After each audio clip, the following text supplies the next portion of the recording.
বলছেন শুধু ভাইপোকে কি করে টেনে তোলা যায়, ভাইপো কোনোভাবে জেলে না যায়, কোনোভাবে ভাইপোর গায়ে হাত না পড়ে, এই চিন্তায় উনি একদম রাত্রি যাপন করতে পাচ্ছেন না ঠিক বলে। তো আমি শুনবো না, ভাববো না, চিন্তা করবো না, ভাবতেও যারা একটুখানি মনের গভীরে নিতে চাইছেন কথাগুলো, তার সঙ্গে রয়েছেন পশ্চিমবঙ্গের মানুষের বড় শত্রু পুলিশ বাহিনী। আমি সকলকে সশ্রদ্ধ নমস্কার জানিয়ে বলি যে বন্ধু, যারা শত্রুই হন আর মিত্রই হন, সকলকে শুনতে হবে। আজ যে মহিলা নির্যাতনের কথা, আপনাদের প্রত্যেকের বাড়িতে রয়েছে মহিলা, যে মহিলাদের আগামী দিন নির্যাতিত হতে হবে না, এটা আপনারা বলতে পারেন না হলফ করে। কারণ এটা মাননীয় মুখ্যমন্ত্রী মমতা ব্যানার্জির রাজত্ব, যে রাজত্বে মহিলা নিগ্রহ ছাড়া অন্য কিছু হয় না, মহিলা ধর্ষণ ছাড়া অন্য কিছু হয় না, তার কোনো বিচার হয় না। এখানে মহিলা মুখ্যমন্ত্রী নতুন করে বিল নিয়ে আসছেন বিধানসভায়। নতুন বিল নিয়ে এসে তিনি বলছেন যে যে বিচার সব সময় হতে দেরি হচ্ছে, মানে সিবিআই বিচার করছে না, কেন্দ্রীয় সরকার কোনো সাহায্য করছে না, কোনো বিচার ঠিক মতো হচ্ছে না, তাই তিনি নতুন বিল নিয়ে এলেন, অপরাজিতা শিশু এবং মহিলা বিল 2024। সেই বিলে তিনি এখানে বলেছেন কোনো কিছু কিন্তু পরিবর্তন হয়নি ন্যায় সংহিতা থেকে। আসল বিল, রাষ্ট্রের বিল, যেটা 2023-এ পাশ হয়েছে, আপনারা জানেন, ন্যায় সংহিতা বিল, সেই বিলে কিন্তু অপরাধীদের শাস্তি থেকে শুরু করে সমস্ত রকম ব্যবস্থা বহাল রয়েছে, কিন্তু মাননীয় মুখ্যমন্ত্রী তা মানতে নারাজ। কারণ তিনি এখন বলছেন ওই বিল থেকে আমরা দু একটা জিনিস অ্যামেন্ডমেন্ট করছি, কিছু বাড়িয়ে দিচ্ছি। অর্থাৎ যে ওখানে রয়েছে, যে মানে সত্যি কথা বলতে যে বিলটা রয়েছে, যে সেই বিলে 2 বছরের মধ্যে শাস্তি প্রদান করতেই হবে। মুখ্যমন্ত্রী বলছেন না, তা হবে না, 2 মাসের মধ্যে, 1 মাসের মধ্যে শাস্তি দিতে হবে, 1 সপ্তাহের মধ্যে ফাঁসি দিতে হবে। তার মানেটা কি, ওনার মোটিভটা কি, আমি ধারাগুলো আপনাদের সামনে উল্লেখ করছি না, নাইবা করলাম, বিধানসভায় খানিকটা তুলে ধরেছিলাম আমি, কিন্তু এখানে পরিষ্কার বলছি উনি সমস্ত কিছু নিয়ে মানুষকে, তার দৃষ্টিকে অন্যদিকে ঘোরানোর ব্যবস্থা করছেন। উনি যখন দেখছেন সমস্ত মানুষ, মা থেকে বোন থেকে ভাইরা থেকে সমস্ত খেলোয়াড় থেকে শুরু করে অ্যাক্টর অ্যাক্ট্রেস থেকে শুরু করে ব্যবসায়ী বৃন্দ থেকে শুরু করে সমস্ত মানুষ যখন তার থেকে মুখ ফিরিয়ে নিয়েছে, তখন তিনি অনেক চিন্তা ভাবনা করলেন, তার নেতা নেত্রীদের নিয়ে বসলেন এবং সেখানে তিনি পরিকল্পনা করলেন যে যে কোনো ভাবে আমাকে মানুষের চোখটাকে অন্যদিকে ঘুরিয়ে দিতে হবে। তাই সেই ন্যায় সংহিতা বিলকে উপেক্ষা করে তার থেকে একই জিনিস রেখে দিয়ে কয়েকটা কথা তিনি উল্টো পাল্টা করে দিয়ে বললেন এই আইন প্রণয়ন করা হচ্ছে। আজকে সেই আইন প্রণয়ন করেছেন তিনি। আমরা বলি তো আপনারা শাস্তি দিন, আপনারা শাস্তির জন্য আমাদেরকে যদি বলেন আমরা সব সময় আপনাদের সাপোর্ট দিচ্ছি, কিন্তু আপনি মাননীয় মুখ্যমন্ত্রী, আপনি আপনার সহায়তায় এবং আপনার ওই কোয়েল অর্থাৎ বিনীত গোয়েলের সহায়তায় আরজি করের যে হত্যাকাণ্ড ন্যাক্কারজনক ঘটনা করেছেন, তার কিন্তু সমস্ত রকম দুর্নীতির মূলে একমাত্র মাননীয় মুখ্যমন্ত্রী মমতা ব্যানার্জি সম্পূর্ণরূপে দায়ী রেখেছেন।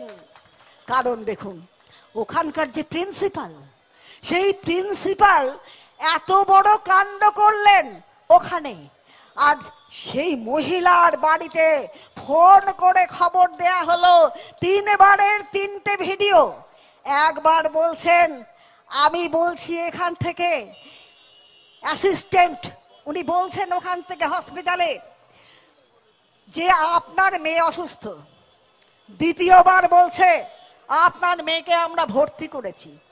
তৃতীয়বার বলছে আপনার মেয়ে মনে হয় সুইসাইড করেছে। আশ্চর্যের ব্যাপার। একবার বলছে আমরা নিয়ে গেছি ইমার্জেন্সিতে। তো এ কোন ব্যাপার? ওখানে প্রিন্সিপাল রয়েছে, সকলে রয়েছে, পুলিশ বাহিনী রয়েছে, এত বড় কাণ্ড ঘটে গেল, সেই রাতারাতি থানাতে এফআইআর নেই, থানাতে এফআইআর হলো না, তার দেহ রাতারাতি বার করে নিয়ে চলে গিয়ে পুড়িয়ে দেওয়ার ব্যবস্থা করা হলো। সেখানে দাঁড় করিয়ে রাখা হলো কাকে? সেখানকার এমএলএ কে দাঁড় করিয়ে রাখা হলো শিখণ্ডি করে। তুমি এখানে দাঁড়াও, তোমার মর্গে আরো 2-3টে মরদেহ আছে, তাদেরকে আগে পোড়ানো যাবে না, আগে এই দেহকে পোড়াও, পুড়িয়ে প্রমাণ লোপাট করো, তারপরে অন্য দেহ পোড়ানো হবে বলে কোন রকম করে ওর মারা মুখটা শুধু দেখেছেন। কিন্তু আপনারা বলতে পারেন যে মা 10 মাস 10 দিন গর্ভে ধরে তার ছেলেকে সন্তানকে মানুষ করেছে, সেই মার অধিকার নেই তার ডেড বডিটাকে তুলে নিয়ে আসা হসপিটাল থেকে, ডেড বডিটাকে পাওয়ার অধিকার নেই? এটা কি আপনারা অস্বীকার করতে পারেন? আমরা যারা মায়েরা রয়েছি আমরা বলি, আমরা হাহাকার করছি, আমরা অন্তর থেকে বলছি, মাননীয় মুখ্যমন্ত্রী আপনি পাষাণ সম, মাননীয় মুখ্যমন্ত্রী আপনি মুখ্যমন্ত্রীর যোগ্য নয়, মাননীয় মুখ্যমন্ত্রী অবিলম্বে আপনার পদত্যাগ দাবি করছে মা, বোন, ভাই এবং আপামর জনগণ বন্ধু। এত বড় অন্যায় যা সহ্য করা যায় না, যা দেখা যায় না, শুধু তাই করে আপনারা ক্ষান্ত দেননি। আপনার ওই কোয়েল পুলিশ অর্থাৎ বিনীত গোয়েল গিয়ে সেখানে উপস্থিত থাকলেন, যেখানে আরজি করে ডাক্তাররা ধর্ণা দিচ্ছিলেন, সেখানে এক দল গুন্ডা বাহিনী পাঠিয়ে দিলেন। কোথায় অশোকনগর, কোথায় চন্দননগর, কোথায় ওই বালি, ওই সমস্ত থেকে ট্রাকে ট্রাকে গুন্ডারা এলো এবং তারা গিয়ে ওই আরজি কর ভাঙচুর করলো, যেখানে সেই আরজি করের ডাক্তারকে ওই নৃশংসভাবে হত্যা করা হয়েছে। তাকে সেখানে নৃশংসভাবে একাধিক লোক দ্বারা ধর্ষণ করা হয়েছে। আর সেই প্রমাণ যদি আজকে অন্য কেউ পায়, অর্থাৎ সিবিআই যদি পায়, তাহলে কি গতি হতে পারে সেই ভাবনা চিন্তা করে প্রথমেই সেই প্রমাণ লোপাটের জন্য আপনি উদ্যত হয়ে গেলেন। আর সেখানকার প্রিন্সিপালকে আপনি বললেন, ভাই যা করেছিস ভালো করেছিস রে, তোকে আমি প্রমোশন দিয়ে দেবো, তোর মতন কাজ কেউ করতে পারে না, দারুণ করেছিস, তোকে নিয়ে গিয়ে আমি অন্য কলেজে প্রিন্সিপালের জায়গা দিচ্ছি আমি। সেখানকার ছাত্র ছাত্রীরা কুকুরকে যেমন খেদায়, দূর দূর করে তাদের খেদিয়ে দিয়েছে। তোমার মতো প্রিন্সিপাল আমাদের কলেজে দরকার নেই, তোমার মতো জনহত্যাকারী, তোমার মতো ডাক্তার হত্যাকারীকে দরকার নেই, তুমি অবিলম্বে বিদায় নাও বলে তাকে বিদায় করে দেয়া হয়েছে। এই মুখ্যমন্ত্রী যখন ডাক্তারকে প্রমোশনাল ট্রান্সফার দিয়ে দিলেন ওখানে, তারপরে তিনি হঠাৎ বললেন যে দোষীকে রবিবারের মধ্যে দোষীকে ফাঁসি দিতে হবে। কোনো তদন্ত নেই, কোনো কিছু খবর নেই, কোনো কিছু প্রকাশ নেই। হঠাৎ ধরা পড়ল কে? একজন ভলেন্টিয়ার। একটা ব্যাপার কি জানেন, মুখ্যমন্ত্রী এমনই এক ব্যক্তি, আপনারা বাঞ্ছারামের বাগান দেখেছেন তো? মুখ্যমন্ত্রীর ব্যাপার হচ্ছে, আমি বলছি এটা আলু গাছ, তখন এটা আলু গাছ। আমি মুখ্যমন্ত্রী, আমি বলছি ওই সিভিক ভলেন্টিয়ার খুন করেছে, অতএব রবিবারের মধ্যে তার ফাঁসি চাই, তাকে ফাঁসি দিতে হবে। কিন্তু দুঃখজনক ঘটনা, মুখ্যমন্ত্রী সম্পূর্ণ প্রমাণ লোপাট করতে পারলেন না। ওপরে তো একজন বসে আছে ভগবান, তিনি চিন্তা ভাবনা করেছেন যে এত দুর্নীতিতে সায় দেয়া যায় না, তাই হাইকোর্ট কিন্তু ওই কেস তুলে দিল সিবিআই এর হাতে। মুখ্যমন্ত্রী প্রমাদ গুনতে শুরু করলেন, মুখ্যমন্ত্রী ভাবতে শুরু করলেন যে সিবিআই এর হাতে গেছে। তারপরে আপনারা জানেন গতকাল ওই সন্দীপ ঘোষ অর্থাৎ প্রিন্সিপাল কিন্তু সিবিআই এর হাতে আটকে গেছে। মুখ্যমন্ত্রীর ট্রায়াল পিটিশন শুরু, উনি তাই তড়িঘড়ি আইন পাশ করছেন যে অবিলম্বে অবিলম্বে যদি এই কেসে কেউ মানে ধরা পড়ে তাকে ফাঁসি দিয়ে দিতে হবে, মানে তাড়াতাড়ি লেঠা চুকিয়ে দিতে হবে। ওই প্রমাণ কিছু লোপাট করার আগে কোনো কিছু করা যাবে না, তার আগে লোপাট করে দাও, সব প্রমাণ লোপাট পরে হবে। আগে ওই মালটাকে সরিয়ে দাও, আগে মালটাকে যদি সরিয়ে দিতে পারি আমি, যদি ফাঁসি দিয়ে তাহলে সবকিছু বন্ধ হয়ে যাবে। বন্ধু, মুখ্যমন্ত্রী সেই চিন্তা ভাবনা করলেন। এই চিন্তা ভাবনা করে আজকে এই বিল বিধানসভায় নিয়ে এসেছেন। ওনার লজ্জা থাকা দরকার ছিল, ওনার লজ্জা থাকা দরকার ছিল। এর আগে বিধানসভায় এই ন্যায় সংহিতা বিলের কথা বলা হয়েছিল, ওনারা সম্পূর্ণরূপে বিরূপ প্রতিক্রিয়া দিয়েছিলেন। ওনারা বলেছিলেন এখানে কঠোর থেকে কঠোরতম আইন আছে, এই আইন এখানে ইমপ্লিমেন্ট করা যাবে না। আর এটাও শুনে রাখুন জনগণ, আপনারা নিশ্চয়ই জানেন, তবু আপনাদের আর একবার আমি মনে করিয়ে দিচ্ছি, এই ন্যায় সংহিতা বিল যখন কেন্দ্রীয় সরকার ইমপ্লিমেন্ট করেন তখন কিন্তু সমস্ত রাজ্যকে চিঠি দিয়ে এবং সমস্ত বড় বড় জায়গায় চিঠি দিয়ে সকলের মত চাওয়া হয়েছিল। তখন মাননীয় মুখ্যমন্ত্রী মুখে কুলু পেতে বসেছিলেন, কোনো কিছু একটা গা শব্দ করেননি। আর এখন উনি বড় বড় কথা বলছেন যে একবার চিঠি দিয়ে দিলেই খালাস, চিঠি দিয়ে দিয়ে হয়ে গেল। এটা হয়? মাননীয় মুখ্যমন্ত্রী, আপনাকে বলতে পারি, আপনি আজকে আপনার লোক দিয়ে মিছিল করাচ্ছেন, আপনার লোক দিয়ে মিটিং করাচ্ছেন, আপনি সাজা চাইছেন, আপনি বলছেন ন্যায় বিচার হোক। মাননীয় মুখ্যমন্ত্রী, আমি বলি আপনার হয়তো বুদ্ধির কোনো জায়গায় ভ্রষ্টতা এসেছে, বুদ্ধি কিন্তু কিছু ভ্রষ্ট হয়েছে আপনার, তাই আপনি এই চিন্তা করছেন। তার কারণ স্বাস্থ্যমন্ত্রী, স্বাস্থ্য দপ্তরে এত বড় স্ক্যাম, স্বাস্থ্য দপ্তরে এত বড় দুর্নীতি, সমস্ত হসপিটালগুলোর যে দুর্নীতি চলছে দীর্ঘদিন যাবৎ সমস্ত আপনি জানেন, জানার পরেও কোন রকম প্রিকশন নেননি আপনারা। আরজি করের যে ঘটনা সম্পূর্ণ আপনার নজরে ছিল, আরজি করে যে ওখানে সেক্স স্ক্যাম হয়, ওখানে যে দুর্নীতি হয়, ওখানে র্যাকেট চলে, ওষুধের র্যাকেট, ওখানে যে র্যাকেট চলে আপনার সলিড ওয়েস্ট ম্যানেজমেন্ট নিয়ে, ওখানে যে ভর্তিতে টাকা নেওয়া হয়, ওখানে যত রকম দুর্নীতি, সমস্ত রকম দুর্নীতি হয়, সমস্ত কিছু আপনার জানা। তারপরেও কিন্তু আপনি কোন রকম অ্যাকশন নেননি। আপনি কিন্তু স্বাস্থ্যমন্ত্রী, ভুলে যাবেন না আপনি স্বাস্থ্যমন্ত্রী। আপনি এখন বিচার চাইছেন, আপনার লজ্জা থাকা উচিত যে আপনি স্বাস্থ্যমন্ত্রী হয়ে মানুষের নিরাপত্তা দিতে পারেন না, স্বাস্থ্যের ডাক্তারদের নিরাপত্তা দিতে পারেননি মাননীয় মুখ্যমন্ত্রী। তাই আপনার পদত্যাগ মানুষে দাবি করছে, অন্য কিছু না। আমি মনে করি আপনি নিজে স্বাস্থ্যমন্ত্রী হয়েছেন, শিক্ষা দপ্তরের মন্ত্রী দুর্নীতি করে যদি জেলে যেতে পারে, আপনার খাদ্যমন্ত্রী যদি দুর্নীতি করে জেলে যেতে পারে, তাহলে স্বাস্থ্যমন্ত্রী আপনি এত বড় দুর্নীতি করছেন। আপনি ডাক্তার হত্যাতে দায়ী, আপনি সমস্ত রকম এই ওষুধের ব্যাপারে দায়ী, আপনি ছাত্রদের সার্টিফিকেটের ব্যাপারে দায়ী, আবার আপনি বড় বড় ধমক দেন।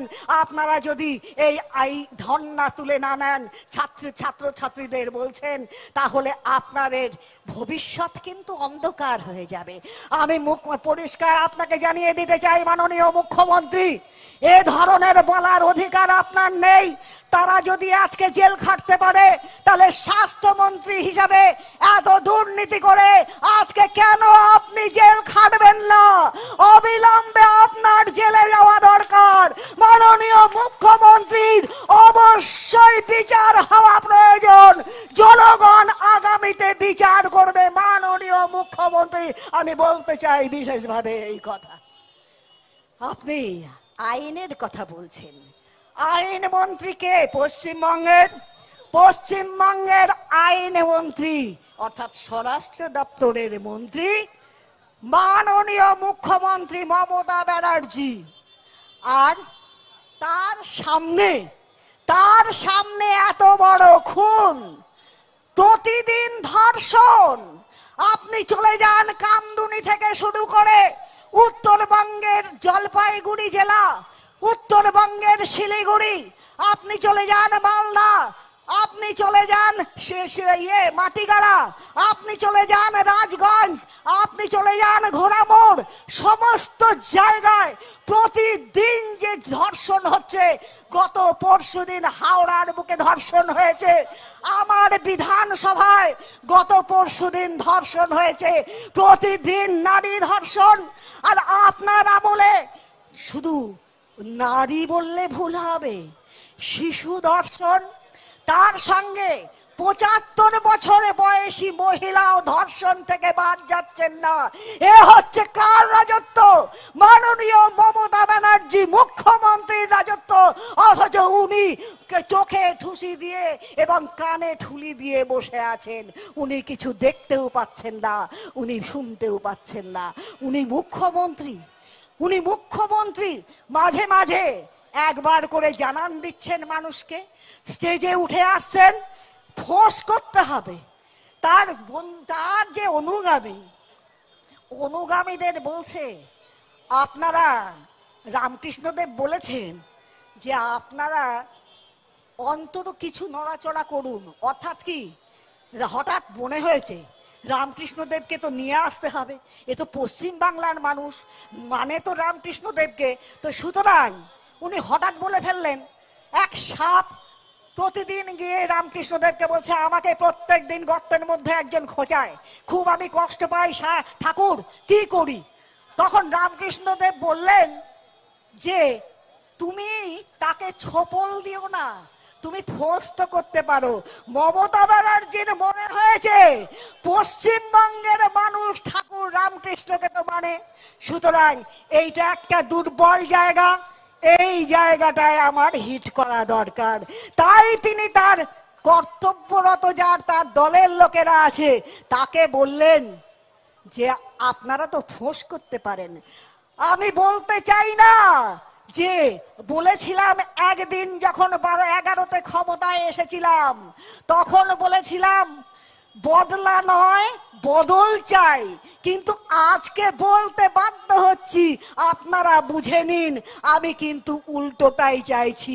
এই হচ্ছে পশ্চিমবঙ্গের মাননীয় মুখ্যমন্ত্রী, যিনি দলের মানুষকে সব সময় উৎখাত করেন এবং দলের মানুষকে দিয়ে কিভাবে বিরোধীদের মারধর করানো, তাদের সম্মান হানি করানো, তাদের শ্লীলতা হানি করানো, সমস্ত কিছু আজকে এই সরকারটা হয়ে দাঁড়িয়েছে ধর্ষণের সরকার। যত রেপ হচ্ছে দেখবেন তৃণমূল কংগ্রেসের পঞ্চায়েতের হাজব্যান্ড, দেখবেন তৃণমূল কংগ্রেসের পঞ্চায়েত সমিতির সদস্য, দেখবেন তৃণমূল কংগ্রেসের কোন নেতা, তাছাড়া নেই। যত জায়গায় রয়েছে তৃণমূল কংগ্রেসের নেতা ছাড়া ধর্ষণকারী পাবেন না আপনারা খুঁজে। পশ্চিমবঙ্গের বুকে যত ধর্ষণ হচ্ছে সমস্ত তৃণমূল কংগ্রেস। তার কারণ কি জানেন?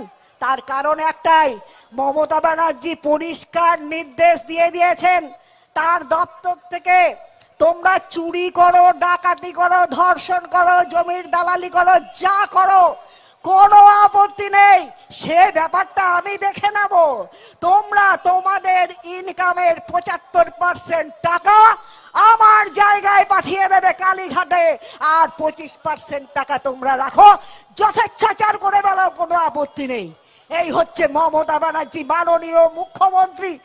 এই মুখ্যমন্ত্রী পশ্চিমবঙ্গে আগামীতে যদি টিকে থাকে, আমি মনে করি প্রত্যেকটি ঘরে, প্রত্যেকটি ভাই বোন, যাদের মেয়ে ভাই বোন রয়েছে, তারা কিন্তু সাবধান। আপনাদের মেয়েকে যখন আপনারা পাঠাবেন স্কুল কলেজে, পাঠাবেন একটা দোকানে, দেখবেন ফিরে আসছে কিনা আপনাদের তাকিয়ে বসে থাকতে হবে, সময় গুনতে হবে মেয়েটি আজকে ফিরে এলো কিনা। আজকে গেল কলেজে, আপনারা বাড়িতে বসে প্রহর গুনবেন আমার মেয়েটা কি আজকে ফিরছে। আপনারা জানেন না রাজগঞ্জে এমন একটা ঘটনা ঘটেছিল, রাজগঞ্জে দুটো মেয়ে দুই বোন, তারা সন্ধ্যেবেলায় তার বাবার জন্য, গরিব মাইনরিটি পরিবার, তারা বিড়ি আনতে গিয়েছিল দোকানে, সেখান থেকে মুখ চাপা দিয়ে তাদেরকে নিয়ে চলে যাওয়া হয় এবং গণধর্ষণ করে পায়খানার ট্যাঙ্কির মধ্যে ঢুকিয়ে দেওয়া হয়েছিল। সেটা করেছিল তৃণমূল কংগ্রেসের পঞ্চায়েতের স্বামী, অন্য কেউ নয় বন্ধু। এ হচ্ছে সেই তৃণমূল কংগ্রেস, এ হচ্ছে সেই মমতা ব্যানার্জির দল, এ হচ্ছে এই রেপিস্টের দল বন্ধু। এই মমতা ব্যানার্জির দল, এই যে কত বড় সাংঘাতিক, এ কত বড় সর্বনাশী দল। আজকে মাইনরিটিদের ভোট নিয়ে ওনার বড় গর্ব, মাইনরিটিটা আছে, মাইনরিটিটা ভোট দেবে, মাইনরিটির ভোটে আমি দাঁড়িয়ে আছি। উনি বেশ হিজাব পরে চলে গেলেন নামাজ পড়তে, নামাজ পড়ে গিয়ে বলছেন আমি এখানে অন্তত মাইনরিটি ভাই বোন যদি কেউ থাকেন আপনারা শুনে রাখুন। আমি শুধু আপনাদেরকে বলতে চাই, আজকে চোপড়ায় যেভাবে একজন মাইনরিটি মহিলাকে উদ্দাম পেটানো হলো এবং তার বিচার ঠিক মতো হলো না, সেই মহিলার এমন অবস্থা, তার বাড়িতে গিয়ে তাকে ভয় দেখানো হলো যে তুমি কিন্তু মুখ খুলবে না, তাহলে তোমার পরিবার কিন্তু উধাও হয়ে যাবে। এই হচ্ছে মাইনরিটিদের, এইভাবে তারা বন্ধ করে রাখছে মাইনরিটিদের। সমস্ত মাইনরিটির উপর এমন অত্যাচার চলছে। আমার মাফুজা বোন রয়েছে, সে আমার থেকে অনেক বেশি জানে, অনেক ভালোভাবে বলতে পারবে যে ওই ইয়ের সঙ্গে কমিউনিটিতে থেকে থাকে, তার কাছ থেকে আমি অনেক কিছু শুনতে পাই। আমি জানি আমাদের কাছে না মাইনরিটি আছে, আমাদের কাছে না হিন্দু আছে, না ওখানে বৌদ্ধ আছে, না খ্রিস্টান আছে। আমরা জানি সবাই আমরা ভারতীয়, সবাই আমরা ভারতবাসী, আমরা একত্রে বসবাস করি, আমরা একত্রে বসবাস করব। আপনার দুঃখ আমার দুঃখ, ওনার দুঃখ আমার দুঃখ, ওনার দুঃখ আমরা দুঃখ, আমাদের দুঃখ, আমরা এইভাবে চিরকাল চলে এসেছি। আজকে এই ভাগ মমতা ব্যানার্জি 11তে ক্ষমতায় আসার পর আজকে মাইনরিটিকে আলাদা, আজকে হিন্দুরা আলাদা, জৈনরা আলাদা, বিভিন্ন জাতিদেরকে আলাদা আলাদা আলাদা করে তিনি কমিটি বানাচ্ছেন। অর্থাৎ ভাগ করে দেখো, ডিভাইড এন্ড রুল পলিসি যেটা করার সেটাই তিনি করছেন। করে উনি ভাবছেন এইভাবে দুর্নীতি করে শুধু টাকার দিকে তাকিয়ে থেকে মানুষের ইজ্জত লুটে নিয়ে উনি পশ্চিমবঙ্গের বুকে ক্ষমতায় থাকবেন। আমি মনে করি ওনার দিন শেষ। তাই আজকে গর্জে উঠেছে মা ভাই বোনেরা একসঙ্গে, সমস্ত স্তরের মানুষ গর্জে উঠেছে, মহিলারা রাত জাগছে, মহিলারা একটা কথাই বলছে, আরজি করে ডাক্তাররা আজকে রাত জাগছে, তারা বলছে মুখ্যমন্ত্রীর পদত্যাগ চাই। আমরা বলছি, সাধারণ মানুষ বলছে দফা 1 দাবি 1, মুখ্যমন্ত্রীর পদত্যাগ। দফা 1 দাবি 1, দফা 1 দাবি 1 পদত্যাগ। এটা সবার থেকে, সব জায়গা থেকে একই আওয়াজ উঠছে, একই আওয়াজ, ওনার পদত্যাগ। তারপরেও ওনার হেলদোল নেই, ওনার লজ্জা নেই। উনি ওই মসনদে বসে আছেন, উনি ছাড়ার জন্য নয়, মানুষের জন্য নয়, উনি একমাত্র বসে আছেন শুধু ভাইপোকে কি করে টেনে তোলা যায়, ভাইপো কোনোভাবে জেলে না যায়, কোনোভাবে ভাইপোর গায়ে হাত না পড়ে, এই চিন্তায় উনি একদম রাত্রি যাপন করতে পারছেন না ঠিক বলে। তো আমি আর বেশিক্ষণ কথা বলবো না, কারণ অনেক। Bureau report, royal Bangla. Video ভালো লাগলে অবশ্যই শেয়ার করবেন আর অবশ্যই লাইক এবং কমেন্ট করবেন।